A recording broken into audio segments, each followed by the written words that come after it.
legal wife at kabit sa iisang bubong. Dear love. Arthur, gumising ka! Ano ba, Luna? Kakatulog ko lang eh. Kung may sasabihin ka, bukas na lang. Gumising ka sabi! May tatanong ako sa'yo! Nang hindi na gumalaw ang asawa ni Luna mula sa pagkakahiga sa kama, ay galit na ibinato niya sa mukha nito ang isang lipstick. Aray! Ano ba problema mo? Ikaw! Ikaw ang problema ko, Arthur! Bakit may lipstick ako nakita sa pantalon mo? Ha? Regalo ko yun sa'yo, no? Nakita mo na pala. Huwag mo akong ginagawang tanga! Gamit na ang lipstick! Umamin ka sa akin! May kabit ka ba? Pwede ba? Huwag mo akong umpisahan ha. Busy ako sa trabaho ko. Nakita mo naman na palagi ako nag-overtime eh. Tapos pagbibintangan mo pa ako ng ganyan? Overtime sa trabaho o overtime sa kabit mo? Arthur, umamin ka na! Nasaan ang cellphone mo? Akin na! Agad na nakita ni Luna ang cellphone ni Arthur na nakapatong sa maliit na mesa sa tabi ng kama. Kukunin sana yon ni Arthur ngunit mabilis yung nakuha ni Luna.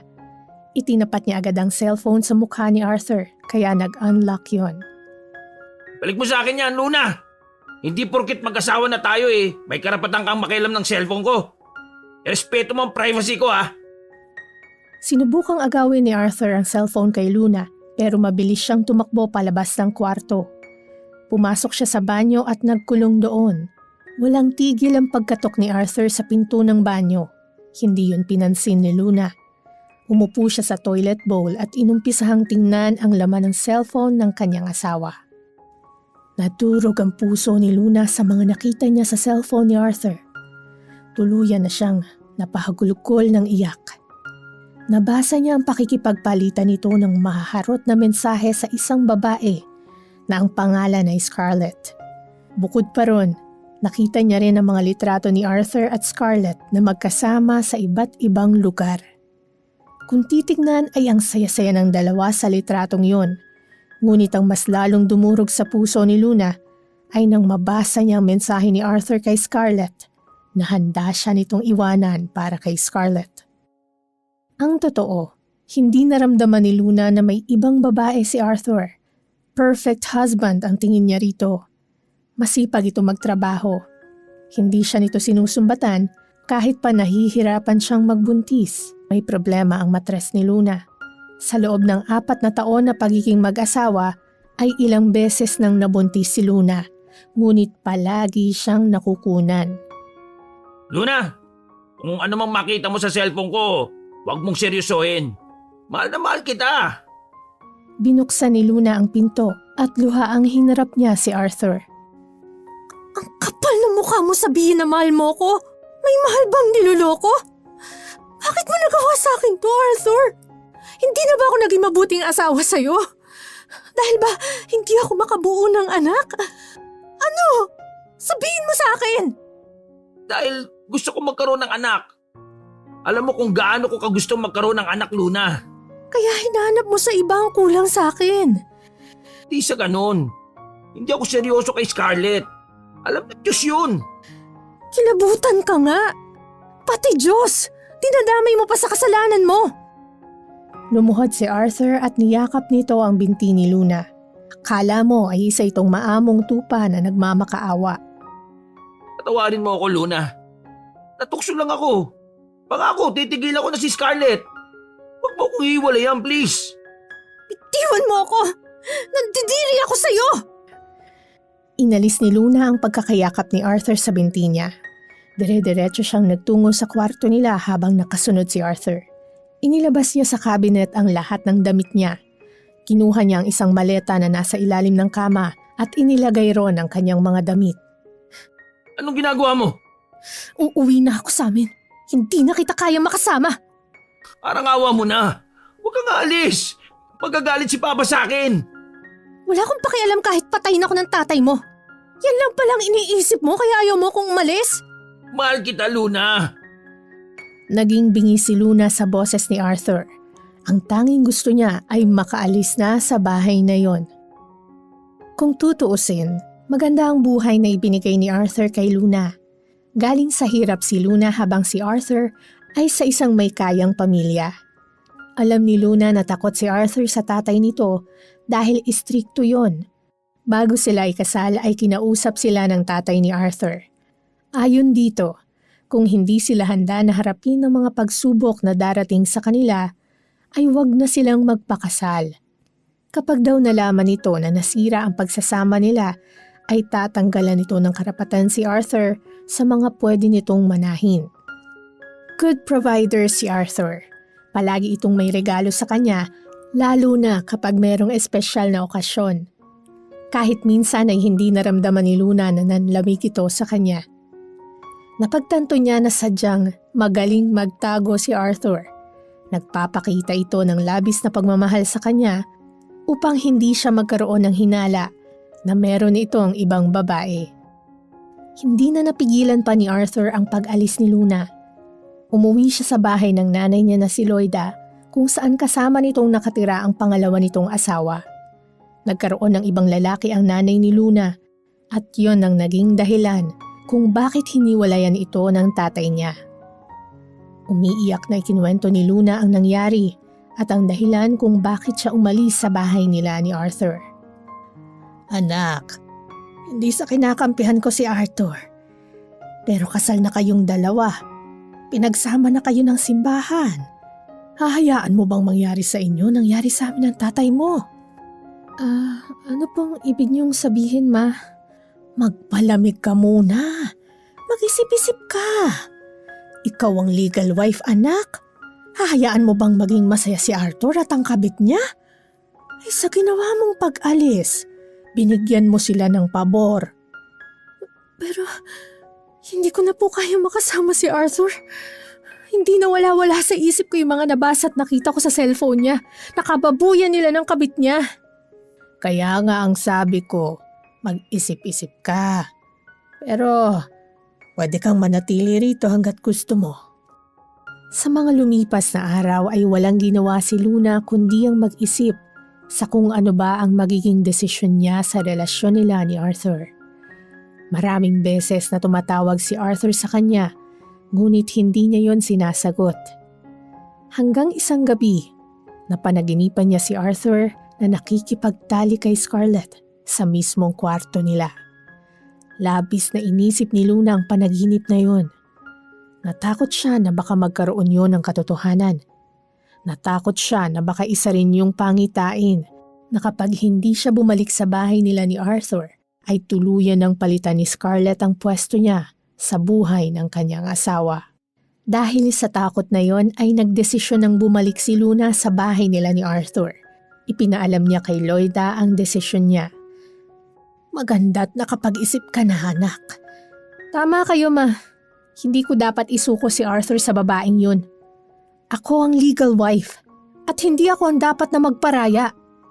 Basta pagbalik mo sa bahay niyo at naisip mong patawarin si Arthur, ay kalimutan mo na rin ang pagkakamali niya.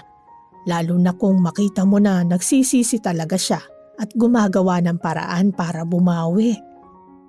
Wala si Arthur sa bahay nang bumalik doon si Luna. Napansin niya na marumi at magulo ang bahay. Nagkalat ang maruruming damit ni Arthur sa kwarto nila, tambak ang mga hugasin sa lababo. Kaya inayos muna ni Luna ang bahay nila kesa sa magpahinga siya. Nagluto siya ng masarap na hapunan. Hindi pa niya sinabi kay Arthur na naroon na siya. Kaya nang dumating si Arthur pagsapit ng gabi, ay talagang nagulat ito. Hindi agad ito nakapagsalita. Oh, bakit parang hindi ka masaya na nandito ulit ako? Lumapit si Arthur kay Luna at mahigpit itong niyakap. Masaya ako. Sobrang saya. Hindi ka na ba aalis? Hindi na. Basta ipangako mo na titigilan mo na si Scarlett at hindi mo na uulitin ang panloloko mo. Pangako, Luna. Hindi na. Na-realize ko na mali na hinahanap ko ang hindi mo kayang ibigay sa iba eh. Tawarin mo ko, ha? Pinapatawad na kita, Arthur. Pinapangako ko. Gagawin ko ang lahat para protektahan at hindi masira ang pangako natin sa Diyos. Mahal na mahal kita. Parang bagong kasal ulit sina Luna at Arthur. Labis ang pagpapakita nila ng pagmamahal sa isa't isa. Nagbakasyon pa sila sa isang beach resort ng 3 araw upang kahit saglit ay makahinga sila. Panay ang post ni Luna ng sweet pictures nila ni Arthur sa kanyang social media account. Marami sa nakakita ng mga litrato ang natuwa at napasana all sa kanila ni Arthur. Pagkatapos ng 3 araw ay masayang bumalik sina Luna at Arthur sa kanilang bahay. Pagod na pagod si Luna ngunit napakasaya ng puso niya. Ramdam niya na talagang nagbago na ang asawa niya at malaya na rin niyang natitingnan ang cellphone nito. Kaya alam niya na tinigilan na talaga nito ang relasyon nito kay Scarlett. Maliligo muna ako ha. Grabe, ang lagkit ang pakiramdam ko eh. Sobrang init kasi ng panahon ngayon. Sige, dito muna ako sa sofa. Magpapahinga ako saglit. Ano kaya kung sabay na tayo maligo ha? Para diretso, alam mo na. Arthur, ano ba? Mamaya na yan. Sige na, maligo ka na. Sure ka? Hindi na magbabago ang isip mo? Hindi. Sige na, magpapahinga muna ako. Hindi na pinilit ni Arthur si Luna na sumabay sa paliligo. Nang pumasok sa banyo si Arthur ay tinignan ni Luna ang mga litrato nila ni Arthur sa cellphone niya. Napangiti siya. Sa sandaling yon ay hindi siya nagsisisi na binalikan at pinatawad niya ang kanyang asawa. Sa tingin niya ay talagang nagbago na si Arthur. Tatayo na sana si Luna para ipasok sa kwarto ang mga bag nang natigilan siya dahil may narinig siyang boses ng babae sa labas ng gate. Arthur! Arthur! Hindi kilala ni Luna ang boses ng babae. Lumabas siya at binuksan ang gate. Isang magandang babae ang nakita niya. Nakasuot ito ng pulang dress na sexy ang tabas. Pulang-pula ang lipstick nito at putok na putok ang eyeshadow. Sa tabi nito ay merong isang maleta na may kalakihan. Sino ka? Anong kailangan mo? Si Arthur, nandito ba siya? Nandito ang asawa ko. Sino ka ba? Oh, ikaw pala si Luna. Well, in all fairness, maganda ka sa personal pero parang kulang ka sa skincare. By the way, ako si Scarlett. I guess kilala mo na ako, right? Inilahad ni Scarlett ang kamay nito na may mahabang kuko na kulay pula ang nail polish. Nagdilim ang paningin ni Luna nang malaman niya na si Scarlett ang babaeng nasa kanyang harapan. Bumalik sa alaala niya ang mahaharot na mensahe ni Scarlett at Arthur. Maging ang mga sweet na litrato ng mga yon ay hindi nakaligtas sa kanyang utak. Anong kailangan mo rito? Di ba matagal na kayong tapos ng asawa ko? Talaga ba? Yun bang sinabi ni Arthur sa'yo? Iba kasi ang sinabi niya sa akin eh. Ang sabi niya, umalis ka raw sa bahay na to tapos hindi ka na babalik. Inaya pa nga ako ni Arthur na dito na ako tumira. Kaya nandito ako ngayon. Hindi ako naniniwala sa'yo. Kung may respeto ka pa sa sarili mo, umalis ka na ngayon at huwag ka nang babalik. Hindi ako aalis. Ibinenta ko ng bahay ko at lupa. Kasi yun ang sinabi ni Arthur. Kasi nga dito na ako titira. Hindi mo ba nakikita tong maleta ko? Ang laki-laki. Hindi lang yung malaking maleta mong nakikita ko, Scarlett. Kitang-kita ko rin ang kakapalan ng mukha mo. Umalis ka na kasi kanina pa nagdidilim ang paningin ko. Baka makaladkad kita hanggang sa guardhouse. Alam mo, ang dami mo sinasabi. Kanina pa ako rito sa labas. Ang init-init. Nasasayang ang Glutadrip ko. Tumabi ka nga. Si Arthur ang gusto ko makausap at hindi ikaw. Labis na nagulat si Luna nang hawiin siya ni Scarlett at tuloy-tuloy itong pumasok sa loob ng bahay habang tinatawag ang pangalan ni Arthur. Arthur! Nasaan ka ba? I'm here na, your honey. Hinabol ni Luna si Scarlett. Doon niya napagtanto na makapal talaga ang mukha nito dahil pumasok ito sa bahay niya kahit hindi niya pinapapasok. Hinawakan niya ang braso ni Scarlett ngunit malakas itong pumiksi kaya nabitawan niya ito. Huwag mo nga akong hawakan! Umalis ka na, Scarlett! Tigilan mo ng ilusyon mo kay Arthur dahil matagal ka na niyan tinigilan. Isa ba yan sa mga kasinungalingang sinasabi ni Arthur sa'yo, Luna? Kawawa ka naman. Napakadali mong maniwala. Mula sa banyo ay lumabas si Arthur. May nakatapis na tuwalya sa pang-ibabang bahagi ng katawan nito.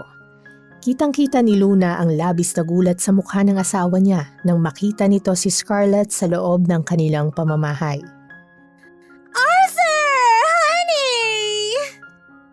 Pakiramdam ni Luna ay mababasag ang eardrums niya sa napakatinis na tili ni Scarlett. Binitawan nito ang maleta at tumakbo kay Arthur, sabay yakap ng mahigpit. I miss you, honey. Ang tagal mo na kasing hindi nagpaparamdam kaya naisip ko na magpunta na ako rito. Diba sabi mo, dito na ako titira? Inalis ni Arthur ang pagkakayakap dito ni Scarlett. Anong ginagawa mo rito, Scarlett? Oh, bakit parang gulat na gulat ka? Ginawa ko lang ang promise mo. Dito na ako titira simula ngayon. Binenta ko na yung bahay ko gaya ng sinabi mo. Nagimbal si Luna nang biglang hinalikan ni Scarlett sa labi si Arthur. Hindi niya na nakaya pang magpigil at malalaki ang hakbang na lumapit siya kay Scarlett. Hinablot niya ang buhok nito at hinila yon ng malakas. Nagtaka si Luna dahil natanggal ang ilang bahagi ng buhok ng babae nang hilahin niya yon. Tingnan mong ginawa mo! Alam mo ba kung gaano kahirap magkabit ng hair extension? Arthur, paalisin mong babaeng yan. Ayoko ng basura sa bahay ko! May ganito bang kagandang basura? Sa tingin ko, wala. Nang aasar pang ngumiti si Scarlett kay Luna. Ibinato ni Luna ang hair extension sa mukha ni Scarlett at malalaki ang hakbang na umakyat siya sa kwarto nila ni Arthur. Malakas niyang isinarado ang pinto at napaupo siya sa gilid ng kama. Abot langit ang tensyon na naramdaman niya ng sandaling yon. Hindi niya alam kung paniniwalaan ba niya ang mga sinabi ni Scarlett o baka paraan lang nito yon upang sirain si Arthur sa kanya. Halos 1 oras na natili si Luna sa loob ng kwarto. Pinilit niyang kalmahin ang sarili niya. Maya-maya ay nagdesisyon na siyang lumabas. Umasa siya na wala na si Scarlett at nagawa na yung paalisin ni Arthur. Naabutan niya si Arthur sa sala na nakayuko. Umangat ang mukha nito na gulong-gulo. Bumaba siya at lumapit sa kanyang asawa. Ibubuka pa lang niya ang bibig niya para magtanong, ngunit bigla niyang narinig sa hagdan ang nakakairitang boses ni Scarlett. Ang ganda ng kwarto ko sa itaas, ha? Medyo maliit pero okay na. May air ka naman eh. Nagulat si Luna dahil nakasuot na napambahay si Scarlett habang bumababa ng hagdan. Arthur, bakit nandito pang babaeng yan? Luna, magpapaliwanag ako. Talagang kailangan mong magpaliwanag. Lalabas lang ako para maging pamilyar ako sa sarili kong subdivision. Kasi simula ngayon dito na ako titira. Bye! Mag-usap muna kayong dalawa dyan. Napanganga na lamang si Luna sa sinabi ni Scarlett. Hindi niya alam kung saan humuhugot ng lakas ng loob si Scarlett para sabihin ng mga ganong bagay. Para bang ipinararating nito sa kanya na wala siyang magagawa pa sa pagtira nito sa bahay nila ni Arthur. Nang wala na si Scarlett ay saka kinausap ni Luna ang kanyang asawa. Arthur, sabihin mong hindi dito titira ang kabit mo. Walang matutuluyan si Scarlett. Makikiusap sana ako sa iyo na baka pwedeng dito muna siya kahit 1 linggo hanggang sa makahanap siya ng bahay na malilipatan niya. Wala na siyang bahay eh. Ibinenta na niya. Nababaliw ka na ba? Sa tingin mo papayag ako na makasama sa iisang bubong ang kabit mo? Hindi! Ayoko, Arthur! At isa pa, totoo ba yung mga sinabi niya na nangako ka sa kanya na dito mo na siya patitirahin? Kasi ang akala mo, hindi na ako babalik. Umamin ka! Ayoko magsinungaling ka na naman. Napayuko si Arthur at hindi agad nakasagot. Sumagot ka, Arthur! Oo, totoong lahat ng iyon.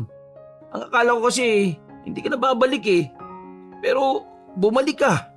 Ibig sabihin, Wala na yung pangako ko na yun sa kanya. Saka nasabi ko lang yung kay Scarlett kasi malungkot ako nung umalis ka. So, kasalanan ko pa na nangako ka ng ganun sa kabit mo. Arthur, bakit hindi ka nag-iisip? Tignan mo ginawa mo. Akala ko ba tinigilan mo na si Scarlett? Tinigilan ko na nga. Hindi ko naman alam na bigla na lang siyang susulpot dito eh. Kaya ako na nakikiusap sa'yo. Kahit 1 week lang, dito muna siya. Sa tingin mo, baliw ako para pumayag sa gusto mo? Kinuha ni Luna ang mga gamit ni Scarlett sa isang kwarto sa itaas at inilabas yon. Itinapon niya yon sa may labas ng gate. Inilak niya ang gate upang hindi na ron makapasok si Scarlett. Maya-maya ay narinig na ni Luna at Arthur ang pagtawag ni Scarlett sa labas. Tiwala si Luna na hindi makakapasok si Scarlett dahil nakalock ang gate. Hindi rin ito makakaakyat sa pader dahil meron yung barbed wire sa itaas. Arthur, honey! Papasukin mo ako! Ang init-init dito! Matalimang matang tiningnan ni Luna si Arthur. Nakita niya ang awa sa mukha ng kanyang asawa. Subukan mong papasukin ang babaeng yon at ako ang aalis, Arthur. Huwag mo akong susubukan. Pero nakakaawa siya. At sa akin, hindi ka naaawa? Hindi ka naaawa sa panluloko mo sa akin? Pwede bang huwag mong iparamdam sa akin na may pakialam ka pa sa kabit mo? Gumabi na pero hindi pa rin umaalis si Scarlett sa labas ng bahay ni Luna. Nakaupo ito at nakasandal sa gate. Paminsan-minsan ay tinatawag nito si Arthur. Luna, papasukin na natin si Scarlett. Nakakaya sa mga kapitbahay oh. Nahihiya ka. Pero sa panluloko mo sa akin, hindi. Pwede bang wag mo nang ulit-ulitin sa akin yung panluloko ko sa'yo? Nagsorry na ako sa'yo, di ba? Hindi ka pa rin ba nakaka-move on? Nagpapatawa ka ba? Sa tingin mo kapag nagsorry ka, okay nang lahat? At mabubura na sa utak ko na niloko mo ko? Hindi yun ganun, Arthur. Pero si Scarlett, kawawa siya sa labas oh. Hindi mo siya papapasukin dito. Subukan mo. Makikita mong gagawin ko.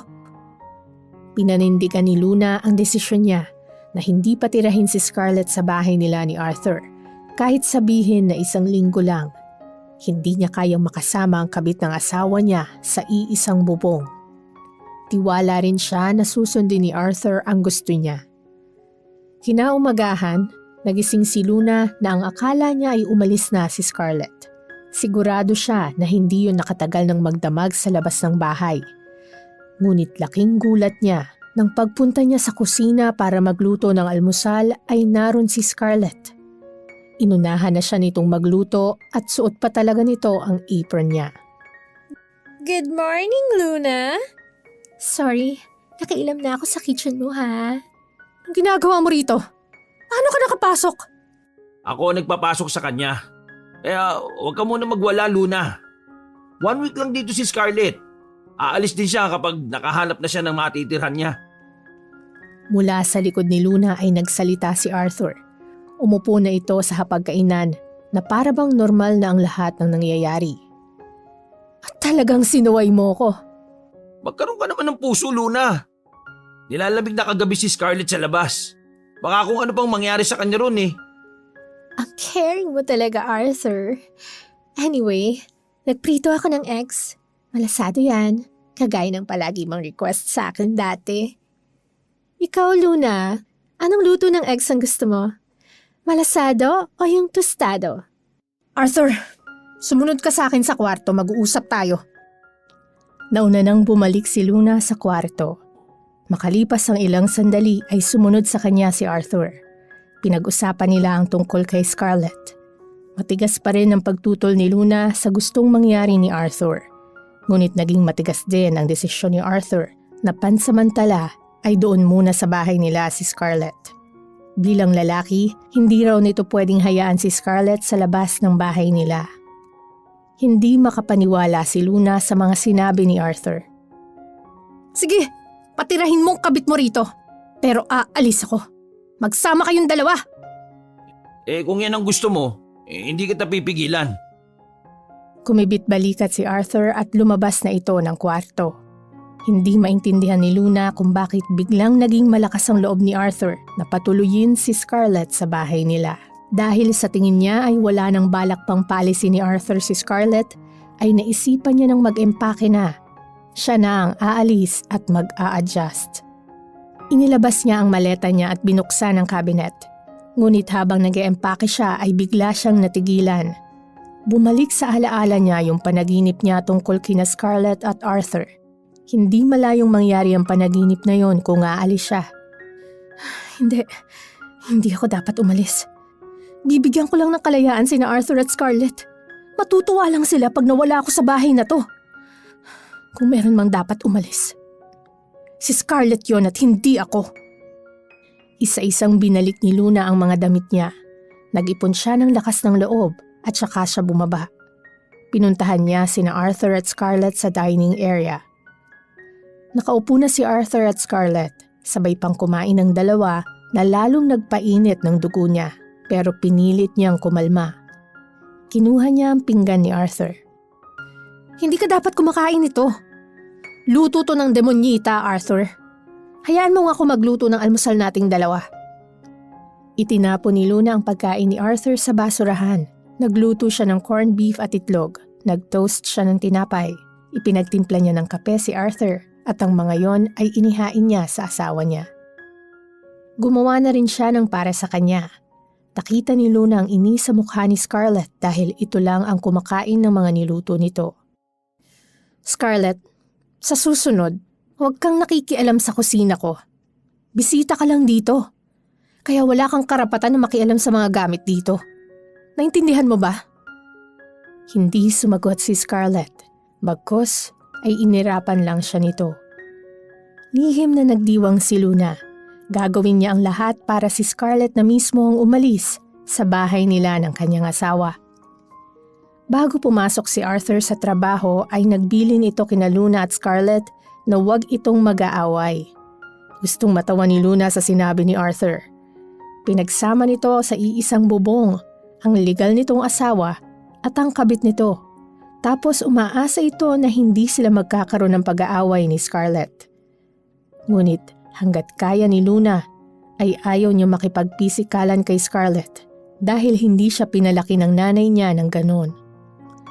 Nang makaalis na si Arthur ay binuksan ni Scarlett ang TV. Humiga ito sa sofa. Habang si Luna ay nagsimula na sa normal na ginagawa niya sa araw-araw. Naglinis siya ng bahay. Umasa siya na tutulungan siya ni Scarlett, pero nanatili itong nanonood ng telebisyon. Hindi na nakatiis si Luna. Pinatay niya ang telebisyon na ikinainis ni Scarlett. Bakit mo pinatay? Matatapos na yung episode ng series na pinapanood ko eh. Hindi mo ba nakikitang naglilinis ako rito sa baba? Doon ka kaya muna sa taas para makapaglinis ako na maayos. Inirapan siya ni Scarlett. Tumayo ito at naglakad papunta sa hagdan. Scarlett, sandali lang. Gusto ko lang malaman. May relasyon pa ba kayo ni Arthur hanggang ngayon? Ano sa tingin mo? Pupunta ba ako rito kung wala na kami? Luna, hindi ka naman siguro tanga. Never kaming naghiwalay ng asawa mo. Hindi ka na nga niya mahal eh. Kaya kung ako sa'yo, aalis na lang ako rito. Maghanap ka ng iba. For sure, sasaya ka sa ibang lalaki. Mag-asawa kami ni Arthur. Kasal kami. Hindi ako papayag na tuluyan mong masira ang relasyon naming dalawa. Bakit hindi ikaw maghanap ng iba? Hindi yung sa may asawa ka pa kumakapit. Well, pwede naman. Pero, mahal ko si Arthur. At alam kong mahal niya rin ako. Ikaw, mahal ka ba niya? Mahal ako ni Arthur. Talaga ba? Kung mahal ka, bakit naghanap ng iba? Kung mahal ka, bakit nandito ko ngayon sa bahay niyo? Huwag mo nang pahirapan ang sarili mo. Hindi ka magkakaroon ng rebulto sa pagiging martir mo, no? Sasabihin ka pa ba? Matalim na tiningnan ni Luna si Scarlett. Pinigilan niya ang pagpatak ng kanyang mga luha. Mataray na kumuway si Scarlett bago ito tuluyang umakyat sa itaas. Nang wala na si Scarlett ay sakalang niya pinakawalan ng mga luhang kanina pa nais kumawala sa mga mata niya. Nang sumunod na araw ay nagpunta sa supermarket si Luna upang mag-grocery. Marami nang kulang sa bahay nila. Sinadya niyang tagalan ng pag-grocery dahil hanggat maaari ay ayaw niyang nakikita si Scarlett. Hindi niya nakakalimutan ang mga sinabi ni Scarlett sa kanya nung nakaraang araw. Hanggang sa mga oras na yon ay parang kutsilyong paulit-ulit na sumasaksak sa dibdib niya ang mga salitang yon. Pag-uwi ni Luna ay nagtaka siya dahil nag-iba ang ayos ng mga gamit sa sala. Sakto na lumabas si Scarlett sa banyo, bagong ligo ito. Hello, Luna! Ano masasabi mo sa pagkakaayos ko sa sala? Ang nice, right? Alam mo kasi, nag-aral ako before ng interior designing, kaya mahilig talaga ako mag-ayos ng mga gamit. Di ba kasama sa pinag-aralan mo yung pag-aayos ng utak? Ayusin mong utak mo. Hindi lang asawa kong pinapakailaman mo, pati mga gamit ko rito sa bahay. Alam mo, ang funny mo. Kung may nakakatawa man dito, ikaw yun, Scarlett. Asan ang respeto mo sa sarili mo? Ayoko nakikialam ka sa mga gamit dito. At tandaan mo, 1 linggo ka lang dito. Pagkatapos ng 1 linggo, ayoko nang makita yung pagmumukha mo dito sa bahay ko. Ibinalik ni Luna ang dating ayos ng sala. Alam niyang sinadya yun ni Scarlett para mas mahirapan siya at mapagod. Siya rin ang nagluto ng pagkain nila sa pananghalian. Hindi niya hinayaan na unahan siya ni Scarlett na magluto.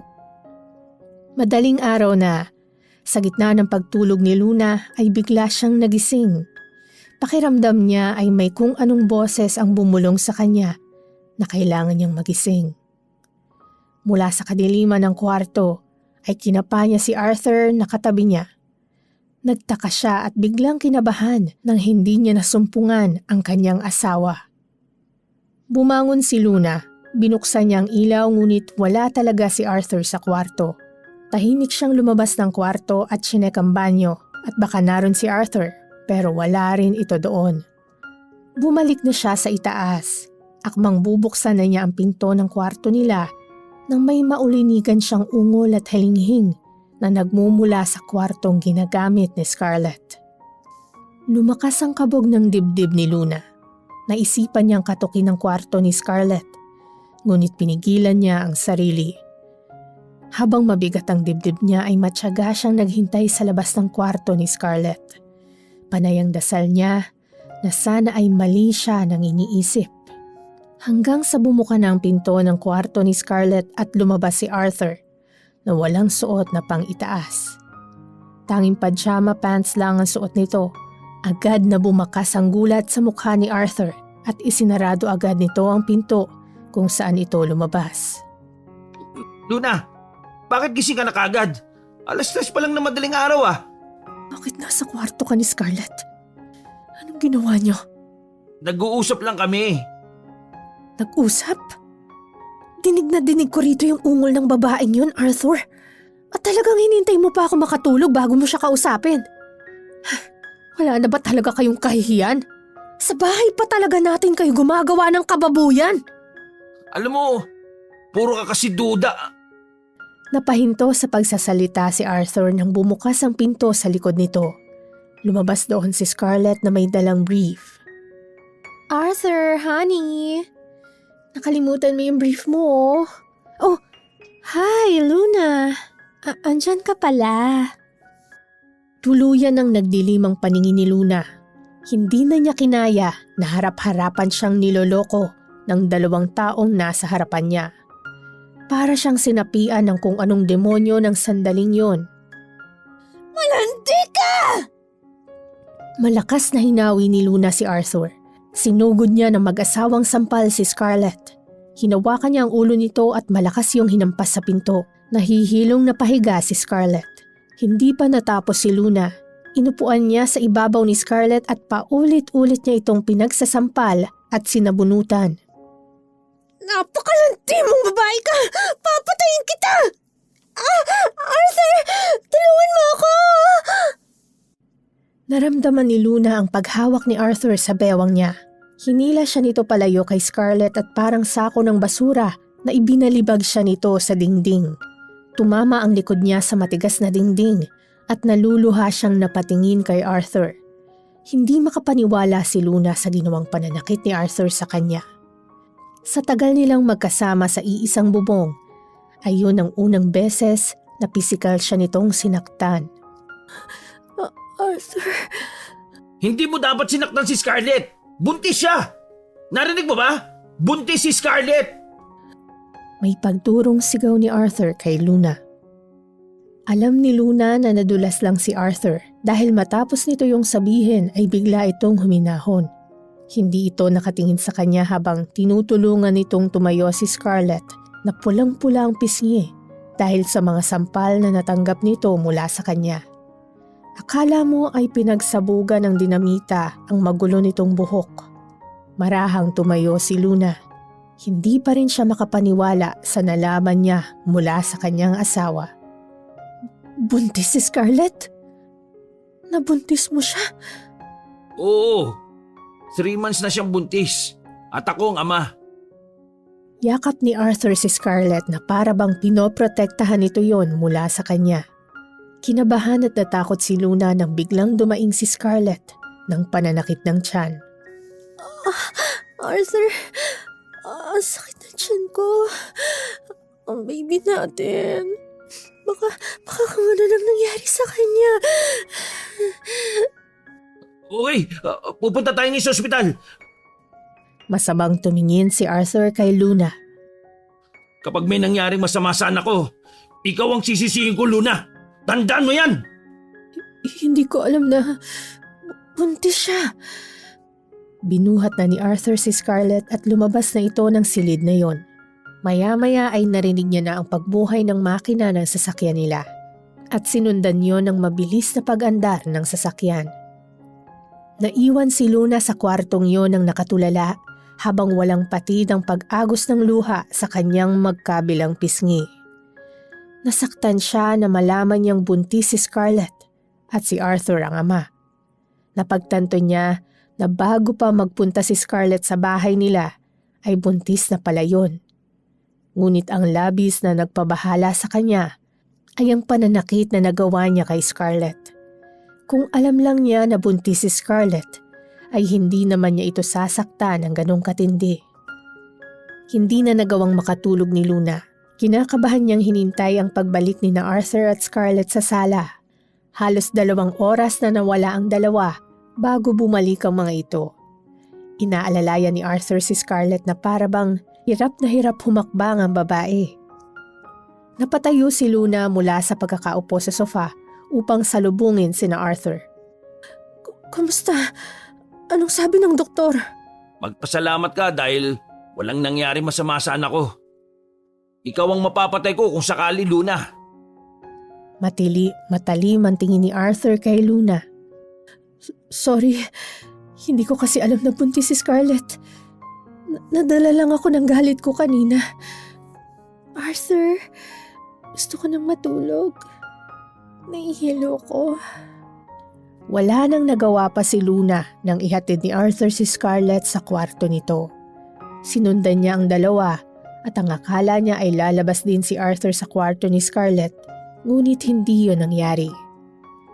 Gusto niyang magalit ng sandaling yun, ngunit naisip niya na mas kailangan ni Scarlett ang asawa niya dahil sa nangyari dito. Isa pa, labis siyang nakonsensya sa ginawa niyang pananakit kay Scarlett na nagresulta ng pananakit ng tiyan nito. Labag man sa kalooban ni Luna na magkasama sa iisang kwarto sina Scarlett at Arthur, ay hinayaan na lamang niya ang dalawa. Mag-isa siyang pumasok sa kwarto nila ni Arthur at humiga.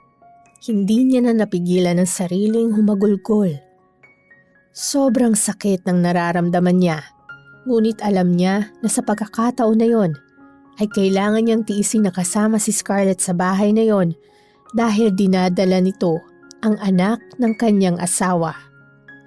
Tanghali na nang magising si Luna. Nang bumaba siya ay nakita niya si Scarlett na nakahiga sa sofa habang nanonood ng telebisyon. Pagkakita nito sa kanya ay inililis nito pa itaas ang damit nito upang ipakita ang tiyan nito. Hinimas-himas nito ang tiyan kahit wala pa namang umbok yun. Buti na lang talaga. Walang nangyaring masama sa'yo, baby ko. Don't worry. Poprotektahan ka ni Mami sa lahat ng mananakit sa'yo. Tumingin pa si Scarlett sa kanya na parang nang aasar. Hindi pinansin ni Luna si Scarlett. Sinabi niya sa sarili na hanggang kaya niya ay iiwas muna siyang makipag-away dito dahil sa buntis ito. Nilagpasan niya si Scarlett upang magpunta sa banyo. Luna? Ikuha mo naman ako ng water. May yelo ha? Gusto ko 3 piraso lang ng yelo. Huminto si Luna at humarap kay Scarlett. Napakalapit ng kusina. Ikaw nang kumuha. Buntis ka at hindi ka lumpo. Gusto ko ikaw ang kumuha ng water ko. Tandaan mo, muntik mo na ako makunan dahil binugbog mo ako kanina. Kailangan mo pumawi sa akin. Hindi pa ba pagbawi na pumayag nga ako nandito ka sa bahay ko, Scarlett? Ang sabi kasi nila, ganito raw talaga kapag buntis. May tao kami na gustong utus-utusan.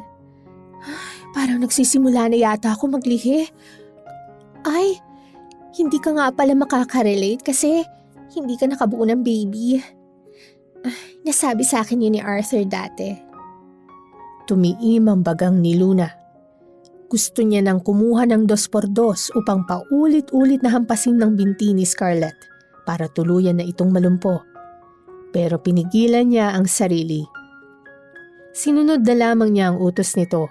Kumuha siya ng baso at nilagyan niya yon ng 3 ice cubes. Nilagyan niya ng tubig at ibinigay kay Scarlett. Susunod ka rin palang, dami mo pang kuda. Thank you, Luna. Bawat araw na lumilipas ay parang impyerno para kay Luna. Simula nang malaman niya na buntis si Scarlett ay naging palautos ito sa kanya. Kahit kaya nitong gawin ng isang bagay ay iniuutos pa rin niya ito. Wala naman siyang magawa dahil iniisip niya na kapag hindi niya sinunod si Scarlett at na-stress ito ay maaapektuhan ang dinadala nito. Ngunit mas masakit para kay Luna na makita na kahit nandoon siya ay malambing sina Arthur at Scarlett sa isa't isa. Nakikita niya na hinahaplos ni Arthur ang tiyan ni Scarlett at nag-uusap ang dalawa sa kung ano ang ipapangalan ng mga ito sa baby. Masaya ring nagtatalo sina Scarlett at Arthur sa kung anong magiging gender ng anak ng dalawa. Kaya alam ni Luna na babae ang gusto ni Scarlett, habang si Arthur naman ay lalaki. Hindi maiwasan ni Luna ang mainggit kay Scarlett. Kung wala lang sana siyang problema, ay siya ang nasa posisyon nito. Nagseselo siya sapagkat sa kanya dapat ginagawa ni Arthur ang mga ginagawa nito kay Scarlett. Pakiramdam tuloy ni Luna ay hindi niya na yun bahay at nakikitira na lamang siya roon. Nang sumapit na ang 5 buwan, ay doon na nagkaroon ng umbok ang tiyan ni Scarlett. Kapag wala si Arthur ay mas lalo itong nag-iinarte. Akala mo ay kasambahay siya nito kung utus-utusan siya sa mga bagay na kaya pa nitong gawin. Isang tanghali, silang dalawa lang ni Scarlett ang nasa bahay. Grabe. Ang bigat na ng tiyan ko, Luna. Ay, sayang. Hindi mo to may experience kasi never kang mabubuntis. Hindi pinansin ni Luna ang sinabi ni Scarlett. Ramdam niya na nais lang siya nitong asarin at hindi niya ibibigay dito ang gusto niyang mangyari. For me lang ha, hindi kumpleto ang pagiging babae ng isang babae kung hindi siya magkakaroon ng sarili niyang anak. Kaya naawa ako sa'yo, Luna. I hope magkaroon ng himala at mabuntis ka. Patuloy lang si Luna sa pagbibingi-bingihan. Ngunit ayaw pa ring tumigil ni Scarlett. Oo nga pala, kukunin kitang ninang ng baby namin ni Arthur ha. Ay, grabe, hindi na ako makapaghintay na lumabas ang baby ko. Ay, ano ba yan? Para namang wala akong kausap. Nabingi ka na ba, Luna? Hindi na napigilan ni Luna ang magsalita dahil sa biglang pagbabago ng mood ni Scarlett. Ano bang gusto mong sabihin ko? Congratulations kasi nagbunga ng pagtataksil niyo sa akin ni Arthur. Scarlett, pwede ba? Huwag kang maging plastic. Hindi ako nagsasalita pero hindi ibig sabihin nun, gusto ko nandito ka. Magpasalamat ka kasi buntis ka. Dahil kung hindi, matagal ka nang wala dito sa bahay ko. Ano ba kasing tingin mo? Porke ikaw nabuntis ni Arthur, ikaw na ang legal wife? Scarlett, kabit ka pa rin. Kasal kami ni Arthur. Pero, ako nang mahal niya. Sa'yo na yung marriage contract niyo, pero nasa akin naman ang puso niya. Yan na lang ba ang palagi mong panlaban? Na mahal ka ni Arthur? E di sa'yo na yung pagmamahal na yan. Sa tingin mo ba hindi na uulitin ni Arthur yung ginawa niya sa akin? Ako nga na asawa, niloko pa niya. Ikaw pa kayang kabit lang? Hindi nakapagsalita si Scarlett sa sinabing yon ni Luna. Napangisi si Luna sapagkat alam niyang nasaktan si Scarlett sa mga binitiwan niyang salita. Marahil ay naisip nito na malaki ang tsansang lokohin din ito ni Arthur pagdating ng panahon. Nangilid ang luha sa mga mata ni Scarlett. Halata sa mukha nito ang pagpipigil nito ng galit. Dahil nakita ni Luna ang pagbagsak ng depensa ni Scarlett, ay nagpatuloy siya sa pagsasalita. Oh, masaya kayo ngayon ng asawa ko. Pero paano kaya kung anakan ka lang ng anakan? Paano kung sinabi lang niya na mahal ka niya pero ang totoo, gusto lang niyang tuparin ang pangarap niya na magkaroon ng maraming anak? Kawan tatanungin ko, Scarlett. Kung totoong mahal ka ni Arthur, bakit nilagay ka niya sa sitwasyong sa huli ay ikaw ang talo? Bakit hinayaan ka niyang maging kabit? Mabilis na pinunasan ni Scarlett ang mga luha nito. Hindi na nito napigilang pumatak. Namumula na ito sa galit pero hindi ito makapagsalita. Sa tingin ni Luna ay nasaktan ito sa mga sinabi niya. Maya-maya ay biglang kumunot ang ulo ni Scarlett. Napahawak ito sa tiyan nito sabay sigaw na para bang nasasaktan ito. Kinakabahang napatayo si Luna. Hahawakan niya sana si Scarlett pero malakas nitong tinabig ang kamay niya. Huwag mo ko hawakan! Tawagan mo si Arthur! Sakit ng tiyan ko! Natatarantang kinuha ni Luna ang cellphone niya at tinawagan niya si Arthur. Wala pa ring tigil si Scarlett sa pagsigaw. Hello, Arthur? Hello? Anong nangyayari dyan? Bakit naririnig kong sumisigaw si Scarlett? Bigla na lang kasing sumakit ang tiyan niya. Mukhang kailangan siyang dalhin sa ospital. Dali mo na siya sa ospital ngayon. Tapos sabihin mo sa akin kung saang ospital at susunod ako. Bilisan mo na! Oo. Agad na nagpabook si Luna ng masasakyan nila ni Scarlett papunta sa ospital. Nang dumating ang pinabook niyang sasakyan ay agad silang sumakay doon ni Scarlett. Panay pa rin ang daing ni Scarlett. Umiiyak na ito. Kapag may nangyaring masama sa baby ko, ikaw ang sisisihin ko, Luna. Bakit ako? Kung ano-anong sinabi mo sa akin, in-stress mo ako. Alam ko sinadya mo yun para mangyari to. Hindi totoo yan. Hindi ko sinasadya. Habang nasa biyahe sina Luna at Scarlett ay tinext na ni Luna kay Arthur kung saang ospital dadalhin si Scarlett. Pagdating nila roon ay naroon na agad si Arthur.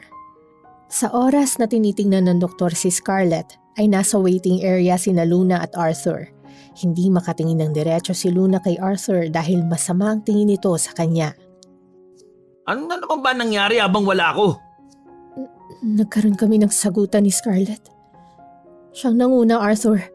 Ininsulto niya ang kawalan ko ng kakayahan na magkaroon ng anak. Gumanti lang ako sa kanya. Luna, Hindi ko naman alam ilang na... beses ko bang sasabihin sa'yo na hindi pwedeng ma-stress si Scarlett kasi buntis nga siya. Masela na kalagayan niya. Alam ko, pero ininsulto niya ako kahit nananahimik ako. Sana pinagpatuloy mo na lang yung pananahimik mo para wala tayo ngayon sa ospital. Sa gitna ng usapan nila ay dumating na ang doktor. Sinabi nito na okay na ang lagay ni Scarlett. Na-stress lang daw ito kaya nagkaroon ng pananakit ng tiyan. Labis na nakonsensya si Luna nang nakumpirma na dahil sa kanya kaya kinailangang itakbo sa ospital si Scarlett. Nagmamadaling tumakbo si Arthur sa ospital sa kinaroroonan ni Scarlett. Pumasok din doon si Luna ngunit nang makita niyang niyayakap ng asawa niya si Scarlett ay napaatras siya. Lumabas na lang siya kesa makita pa ang tagpong mas lalong magpapadurog sa kanyang puso. Ang ginawa ni Luna ay nauna na siyang umuwi ng bahay. Alam niya na ligtas na si Scarlett dahil nasa tabi na ito ni Arthur. Pagdating sa bahay ay nakatulala pa rin si Luna. Awang-awa na siya sa sarili niya. Hindi niya alam kung bakit niya hinahayaan na manatili siya sa sitwasyon nilang tatlo ni na Scarlett at Arthur. Hindi ako pwedeng sumuko. Ako ang asawa ni Arthur kaya hindi ako pwedeng umalis dito. Naniniwala ko na darating din ang araw na magiging maayos ang lahat. Puno ng pag-asa na bulong ni Luna sa sarili. Makalipas ang ilang oras ay narinig na ni Luna ang paghinto ng sasakyan ni Arthur sa tapat ng bahay. Binuksan niya ang pinto. Pumasok si Arthur habang inaalalayan nito si Scarlett. Nang makapasok na ang dalawa, ay agad na nagtanong si Luna kay Arthur. Kumusta na ang baby? Labis na nagimbal si Luna nang sampalin siya ng malakas ni Arthur. Natigalgalan siya. Napahawak siya sa nasaktang pisngi at may pagtatakang napatingin kay Arthur. Ang galing mo rin magkwento, no? Bakit hindi mo sinama sa kwento mo sa akin kanina na sinaktan mo ng physical si Scarlett? Hindi ko siya sinaktan, Arthur. Mariin na hinawakan ni Arthur ang braso ni Luna. Nanlilisik ang mga mata nito. Ang sabi sa akin ni Scarlett, bukod sa masasakit na salita na sinabi mo sa kanya, sinuntok ko pa daw siya sa tiyan. Ano gusto mo mangyari? Makunan si Scarlett, ha? Alam mo, gusto kong isaksak mo sa utak mo na kahit magtagumpay ka na patay ng anak ko, hindi na magbabalik ang pagmamahal ko sa'yo. Mag-asawa na lang tayo sa papel. Hindi ko sinaktan si Scarlett. Nagsinungaling siya para magalit ka sa akin. Oo, galit ako sa kabit mo. Pero hindi ko kayang idamay sa galit ang anak niyo. Arthur, tara na sa kwarto ko. Walang kwenta makipag-usap sa babaeng yan. Lahat naman tinatanggi niya para magmukha siyang anghel. Sobrang disappointed ako sa'yo, Luna. Hindi na nagawa pang ipagtanggol ni Luna ang sarili dahil tuluyan ang nagtungo sina Arthur at Scarlett sa kwarto sa itaas. Dahil sa labis ng sama ng loob, ay naisipan muna ni Luna na umalis ng bahay nila ni Arthur. Gusto niyang magpunta sa isang lugar kung saan walang nakakakilala sa kanya. Lugar kung saan kahit sandali ay makakalimot siya sa sakit na nararamdaman ng puso niya. Sumakay ng jeep si Luna. Matapos yon ay naglakad-lakad siya hanggang sa may nadaanan siyang isang resto bar. Hindi niya alam kung bakit siya pumasok doon. Pumuesto siya sa pinakasulok. Maya-maya ay isang waiter ang lumapit sa kanya upang ibigay sa kanya ang menu. Sa pagtingin ni Luna sa menu ay nakita niya ang mga nakakalasing na inumin. Hindi siya sanay mag-inom pero umorder siya ng isang nakakalasing na drinks. May mga narinig kasi siya kapag lasing daw ang isang tao ay nakakalimot kahit papaano. Nang dumating na ang order ni Luna ay tinikman niya yon. Namangha siya dahil masarap ang in-order niyang drinks. Wala siyang nalalasahan na alak. Nang maubos niya ang isang baso ay umorder ulit siya ng isa pa. Paubos na ang pangalawang baso niya nang may isang gwapong lalaki ang lumapit sa kanya. Umupo ito sa bakanting upuan sa harapan niya. Simpatikong ngumiti ang lalaki. Are you alone? Kanina pa kasi kita tinitingnan eh. Oh, me time muna. Dahil maaliwala sa mukha ng lalaki at hindi ito mukhang bastos, ay sumagot si Luna sa tanong nito. By the way, my name is Louie. And you are… Luna. Tipid na sagot ni Luna. Nang ilahad ni Louie ang kamay nito ay agad niya itong kinamayan. Parehas pala tayo mag-isa. Actually, madalas ako rito eh. Gusto ko yung acoustic band nila every 10 p.m. Talaga? May bandang tumutugtog dito? Yes, mamayang 10. Magsisimula na silang tumugtog. You should wait for it. Sige, maaga pa naman eh. Inalis muna ni Luna sa utak niya ang mga bagay na nagbibigay ng sakit sa kanya. Nakipag-usap si Louie sa kanya. Nalaman niya na isa itong engineer at matanda ito sa kanya ng 2 taon.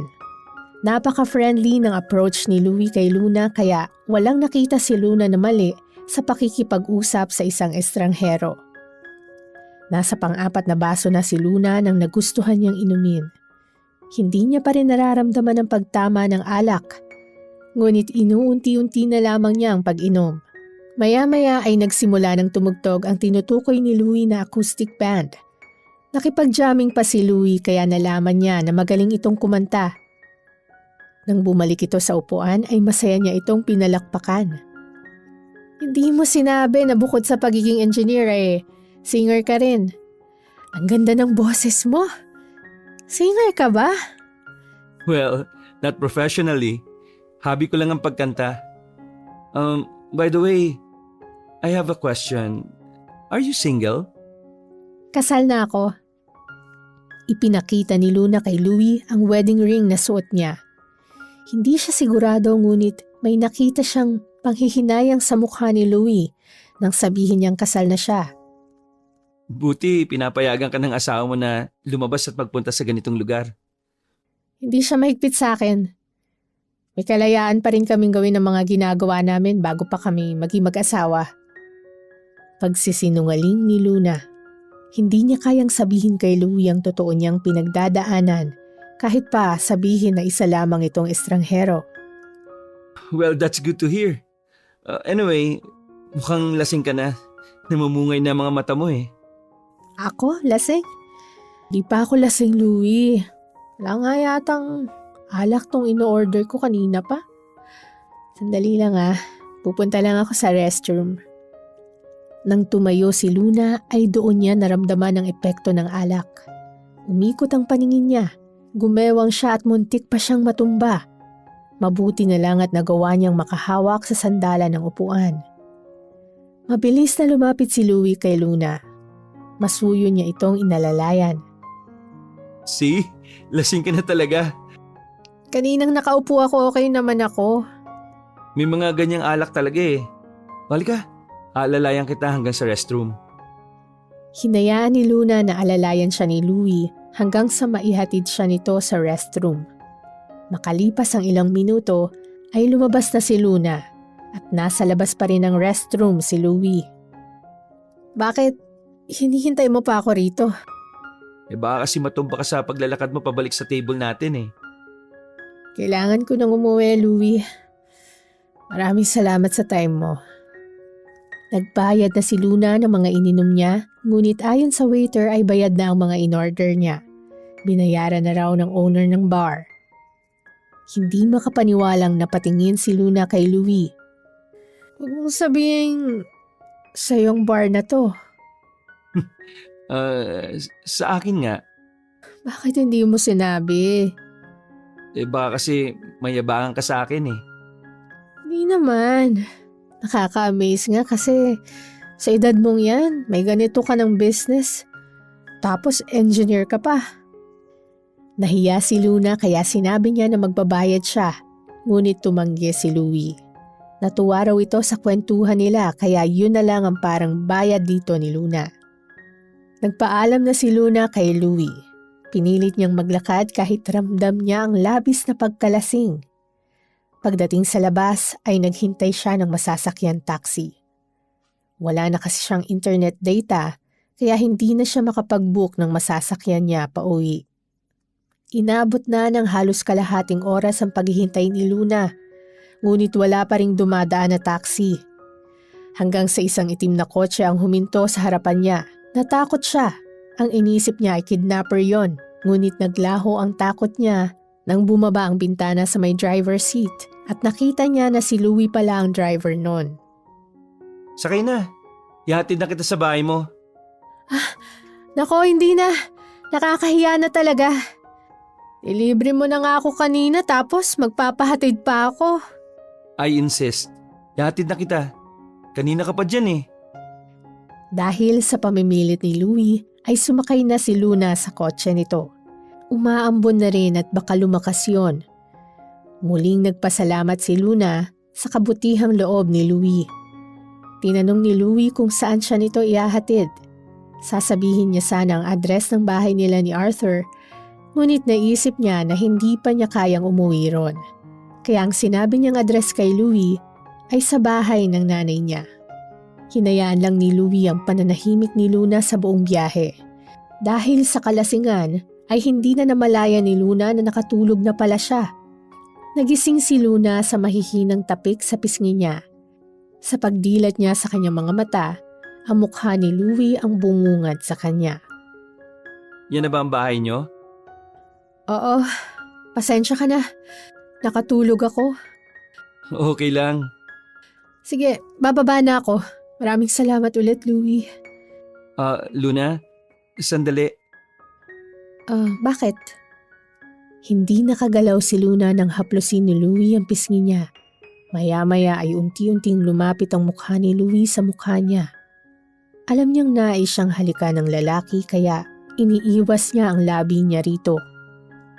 Louie, may asawa na ako. I'm so sorry. Lasing lang yata ako. Pasensya ka na. Nagmamadaling bumaba si Luna ng sasakyan. Kahit hindi natuloy ang paghalik ni Louie sa kanya, pakiramdam niya ay pinagtaksilan niya si Arthur. Doon niya napagtanto na kahit niloloko na siya ni Arthur, ay hindi pa rin niya kayang gawin ang ginagawa nito sa kanya.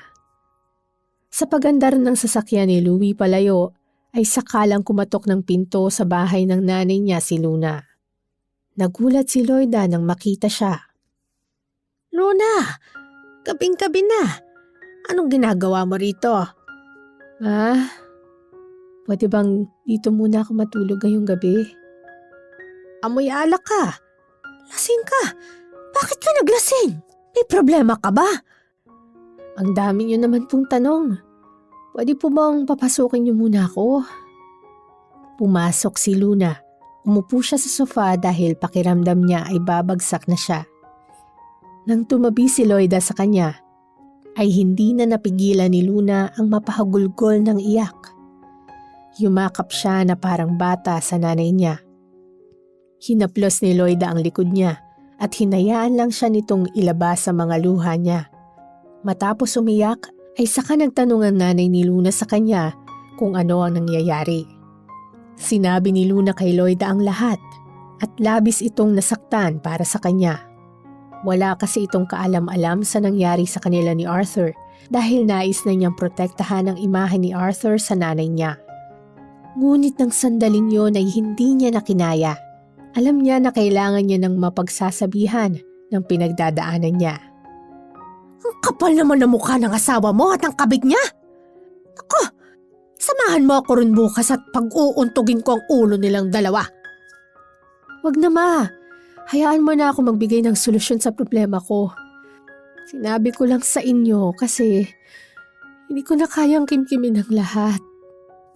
Nagtataka ako sa iyo kung bakit ngayon mo lang sinabi sa akin. Saka kung ganyan ang nangyayari, mas mabuti pa na maghiwalay kayo ni Arthur. Kasama na pala niyang kabit niya sa bahay niyo. Wala nang dahilan para manatili ka ron. Kung alam mo lang na ilang beses ko nang sinabi yan sa sarili ko, Mama. Pero hindi ko magawa eh. Mahal na mahal ko si Arthur. Hindi ako nawawalan ng pag-asa na mamahalin niya ako ulit. Anak, laso niyang pag-asa na yan. Papatayin ka niyan. Mahal na mahal ko si Arthur, Ma. Hindi ko kayang mawala siya sa buhay ko. Kaya ilalaban ko siya hanggang sa huli. Sige, ilaban mo siya hanggang maubos ka. At kapag naubos ka, umuwi ka na rito, anak. Nasasaktan ako para sa iyo eh. Muling naiyak si Luna dahil sa narinig niya sa kanyang nanay. Niyakap niya ulit ito ng mahigpit. Pakiramdam niya ay naglaho pansamantala ang bigat ng dibdib niya habang nasa bisig siya ng kanyang ina. Kinabukasan ng umaga ay bumalik na si Luna sa bahay nila ni Arthur. Saktong paalis na si Arthur para pumasok sa trabaho nang dumating siya. Hindi man lang siya nito tinanong kung bakit hindi siya umuwi nung nakaraang gabi. Parang wala na talaga itong pakialam sa kanya. Umalis ito nang hindi siya kinausap. Nagtungo si Luna sa kusina upang magtimpla ng kape Medyo masakit pa rin ang ulo niya dahil sa pag-inom niya. Habang umiinom ng kape si Luna ay pinag-isipan niya kung ano ba ang dapat niyang gawin, ngunit walang pumapasok sa utak niya. Ay, nandito ka na pala.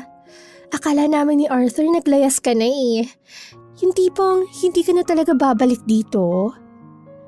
Kung aalis ako dito, edi naging masaya ka. Hindi ko hahayaan na maging masaya ka. Saka akala mo ba, nakalimutan ko na yung pagsisinungaling mo kay Arthur?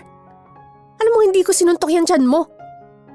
Ibig sabihin lang nun, mas pinaniniwalaan na ako ng asawa mo kaysa sa'yo. Ay, ang sakit no.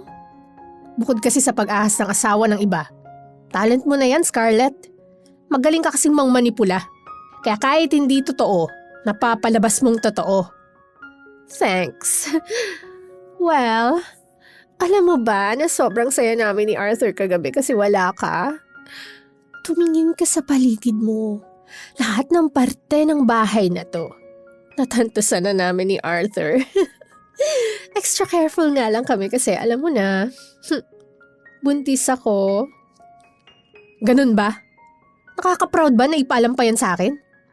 Yan mo, magpapahinga lang ako tapos papaliguan ko ng bleach tong buong bahay para mawala ang bakterya na iniwan nyo ng asawa ko. Ikaw, gusto mo rin bang maligo sa bleach?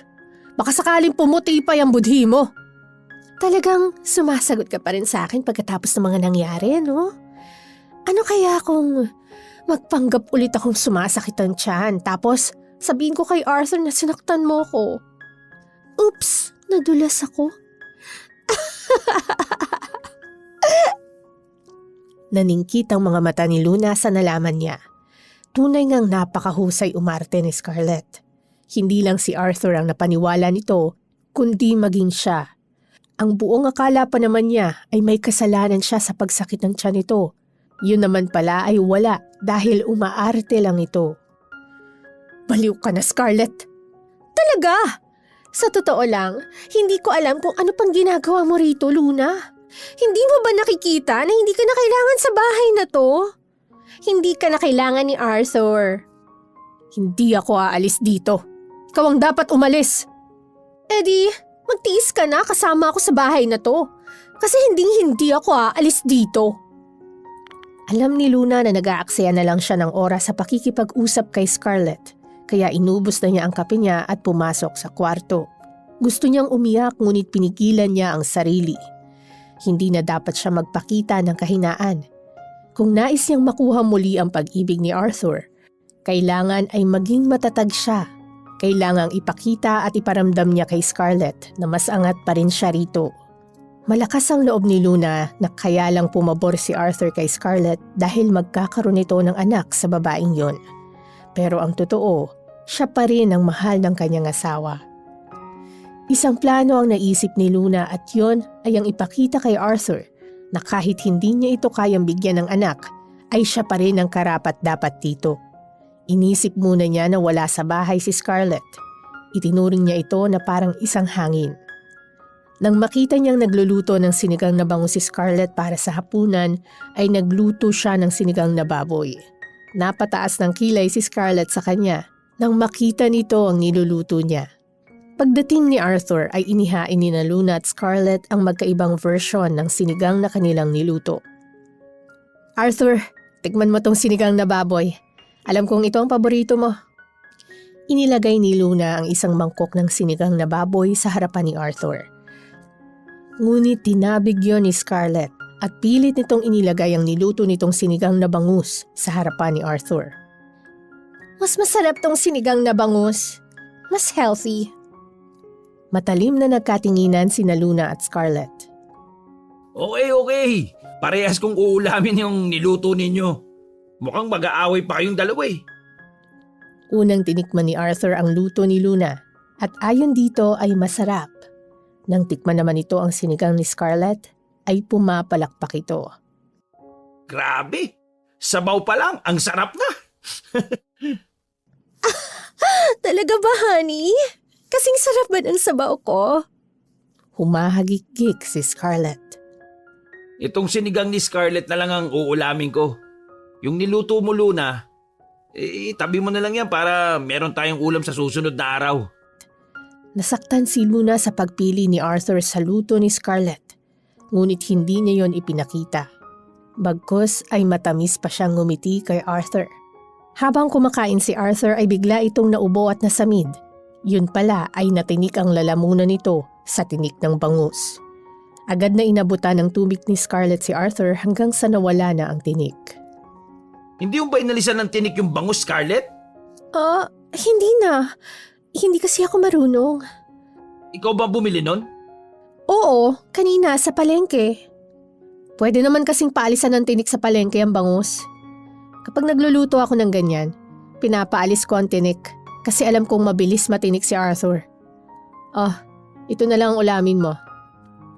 Inalis ni Luna ang sinigang na bangus sa harapan ni Arthur at pinalitan niya yon ng niluto niyang sinigang.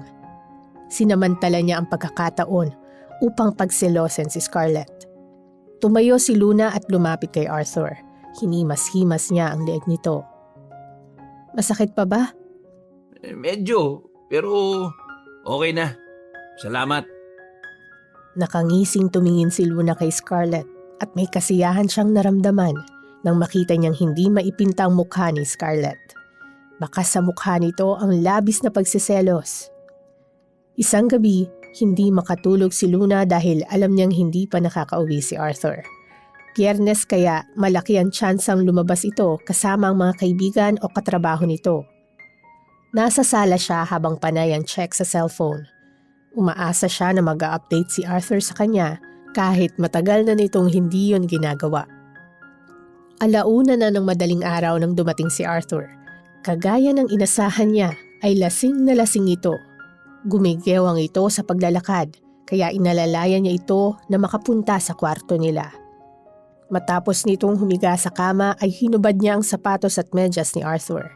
Hindi kasi ito magiging komportable sa pagtulog kung nakasuot pa ito ng damit na ginamit nito sa pagpasok sa trabaho. Isa-isang inalis ni Luna ang butones ng polo ni Arthur. Impit na napatili si Luna nang bigla siyang yakapin ng asawa niya at hinalikan siya nito sa labi. Matagal na ang huling beses na hinalikan siya ni Arthur kaya ninamnam niya ng husto ang halik na yon. Naging mapusok ang halik ni Arthur. Umibabaw si Arthur kay Luna habang patuloy ito sa paghalik sa kanya. Yumakap na rin si Luna kay Arthur at sa oras na yon, pinakawalan nila ang init ng kanilang mga katawan. Wedding anniversary ni Luna at Arthur na araw na yon. Kahit hindi sila okay ng asawa niya, ay naisipan niya na dapat ay mag-celebrate pa rin sila. Nagluto ng espesyal na dinner si Luna. Sinabi na niya yon kay Arthur. Wow! Candlelight dinner. Anong meron? Hindi ba sinabi ni Arthur sa'yo? Wedding anniversary namin ngayon. Ay, wala ka nga pala noon kasi kabit ka, di ba? Umirap lang si Scarlett at nagtungo ito sa kwarto nito. Nang bumaba ito ay bihis na bihis ito.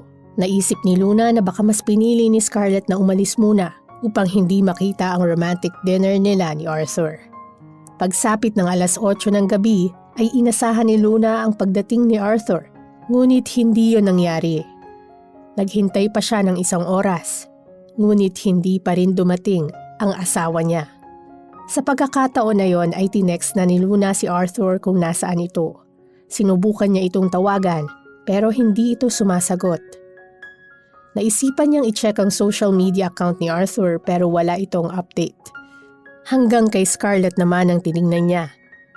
Nadurog ang puso niya nang makita niya ang bagong upload na picture ni Scarlett. Magkasama ito at si Arthur sa isang fine dining restaurant. Kung ganon, mas piniling makasama ni Arthur si Scarlett sa mismong wedding anniversary nila. Maya-maya ay dumating na sina Arthur at Scarlett. Nakaupo pa rin si Luna sa may dining area. Nang makita siya ng dalawa, ay napansin niya na parang tinatawanan siya ng mga yon. Oh, bakit hindi mo pa nililigpit ang mga yan? Wait, anong araw nga ba ngayon? Wedding anniversary niyo ni Arthur. Ay, sorry Nag-crave kasi ako ng steak kaya inaya akong asawa mo na kumain sa labas. alam mo na, kapag buntis, maraming cravings. Tumiim ang bagang ni Luna. Tumayo siya at matapang na hinarap ang dalawa. Tumitig siya kay Arthur at isang malakas na sampal ang pinadapo niya sa mukha nito. Gulat na gulat ang dalawa sa ginawa ni Luna. Hindi ko akalain na magagawa mong ipagpalit ang araw na to para sa babaeng yan, Arthur. Siguro nga hindi mo na ako mahal. Ako na nga lang siguro nag-iisip na babalik ka pa sa akin. Pero sa gabing to, tinatapos ko ng ilusyon na yon. Ayoko na, Arthur. Tapos ng pagiging martir ko sa'yo. Ubus na ako. Wala akong ginawang masama sa'yo para ganituhin mo ako, Arthur. At ikaw, Scarlett. Congratulations. Iyo na ang lalaking yan. Ikaw nang nanalo. Pero tingnan natin kung hanggang saan yan saya mo. Kapag kinarma ka na sa mga ginagawa mo, hindi ko kayo hahayaang maging masaya. Sisiguruhin kong magsisisi kayo sa ginawa niyo sa akin. Idedemanda ko kayo! Sa gabing yon, naramdaman ni Luna ang labis na pambabaliwala ni Arthur sa kanya. Sinabi niya sa sarili niya na tama na. Kailanman ay hindi na mabubuo ang pamilya na matagal nang sira at siya na lamang ang may gustong umayos. Agad na nag-empake si Luna ng mga gamit niya. Pagbaba niya ay nasa sala sina Arthur at Scarlett. Hindi man lang siya tinignan ni Arthur at hindi niya nakita na nais siya nitong pigilan. Kaya wala na talaga siyang nakikitang dahilan para manatili siya roon. Sa bahay ng nanay ni Luna siya nagpunta. 1 taon na ang lumipas simula nang umalis siya sa bahay ni Arthur. At hindi na siya nakarinig pa ng balita kay Arthur at Scarlett. Iniwasan na niyang alamin ang mga nangyari sa buhay ng dalawa dahil alam niyang nakakaapekto lamang yun sa pag-move on niya. Hindi na rin itinuloy ni Luna ang demanda kina Arthur at Scarlett. Mas gusto na lamang niya ang tuluyang makalaya sa hindi magandang parte ng nakaraan niya. Nagtatrabaho na siya at kumikita ng sarili niyang pera. Isang araw, hindi inasahan ni Luna ang pagpunta roon ni Arthur. Namayat ito at makapalang balbas at bigote. Sa itsura nito ay parang kulang ito palagi sa tulog. Anong ginagawa mo rito, Arthur? Luna, pwede bang bumalik ka na sa bahay? Wala na rin si Scarlett. Matagal na siyang umalis. Sa tingin mo ba, porkit wala nang kabit mo sa bahay na yon, babalik na ako? Hindi, Arthur. Ang tagal nang tiniis ko sa'yo. Yung bahay na yon, puro masasamang alaala na lang ang meron ako ron. Nagsisisi na ako sa panluloko ko sa'yo. Yung anak ni Scarlett, di pala sa akin yun. Bigla na lang sumulpot yung totoong nakabuntis kay Scarlett. Ayun, iniwan ako ni Scarlett para sa lalaking yun. Nagpa-check din ako sa doktor at nalaman ko na ako pala may problema.